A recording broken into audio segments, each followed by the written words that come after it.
immediate reaction was, I hope they didn't start that control burn that was scheduled, because the winds were high on that day. And sure enough, as we got closer to the area, we could see that it was billowing pretty high smoke. We have a long-standing relationship with Mora-San Miguel Electric Co-op, and while this fire was still burning, they called us and asked us for help in assessing and recovering from this fire.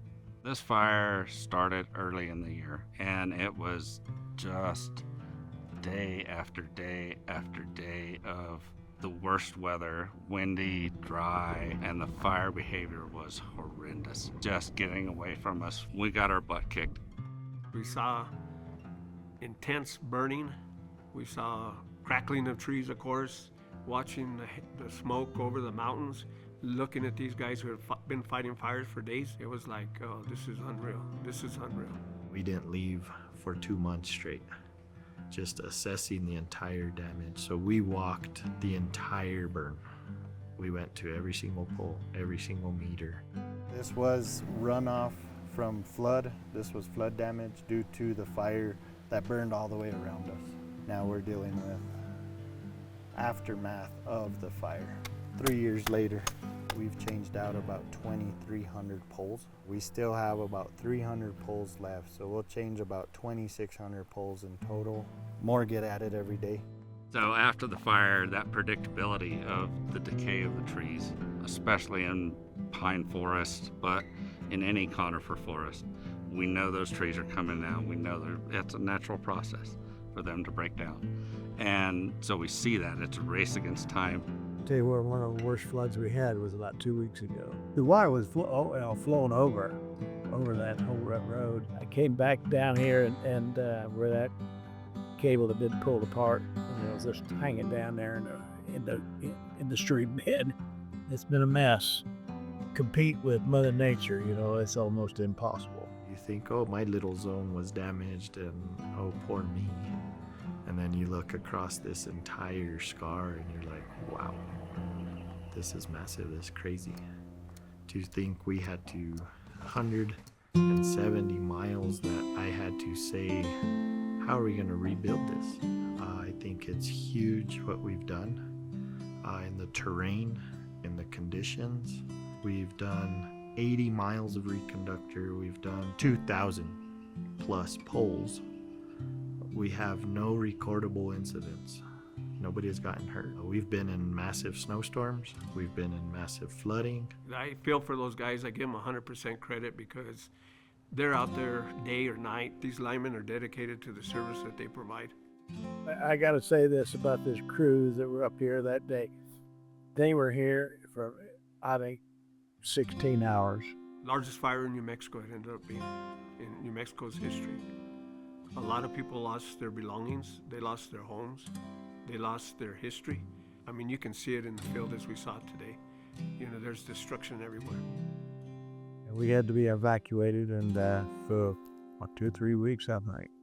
My crews were quick to respond in the burn area in order to get that done. We responded as a community to, number 1, restore power, number 2, rebuild the system, number 3, look for funding that was necessary to support the rebuild of a system. FEMA is a reimbursement program. You spend the money, you get paid back. Well, for a small co-op to spend $10, $20 million before they get paid back, super big challenge. Here we are 2.5 years after the fire. There's some of these areas we've had to cut. It just kept knocking the power out, and we're still waiting on funding. We have contracts in place, workers ready to go to do this work, to take away this hazard from the power lines and clean up these properties. The area is such a fragile area right now, and our system is at risk based on conditions that exist still today. Problem is, this was not even on the radar for a flood damage area, so we couldn't have done anything. Future-wise, what we are doing is trying to look at mitigation. We move as fast as we can to not only restore power, yes, that's a benefit, but it's safety to the public. Our goal is to try and do as much and keep the customers energized. So the line's new, now the protective devices are new. Now this line is good for another 50 years. We are seeing rebuilding in the community. Just this summer, 3 years post-fire, we are starting to have a ton of requests for power for new homes in the burned area. We have the manpower lined up. We are waiting for the funding to fall into place. Yeah, our hazard tree project is on hold right now based on the fact that we need funding necessary to address the costs associated with completing that work.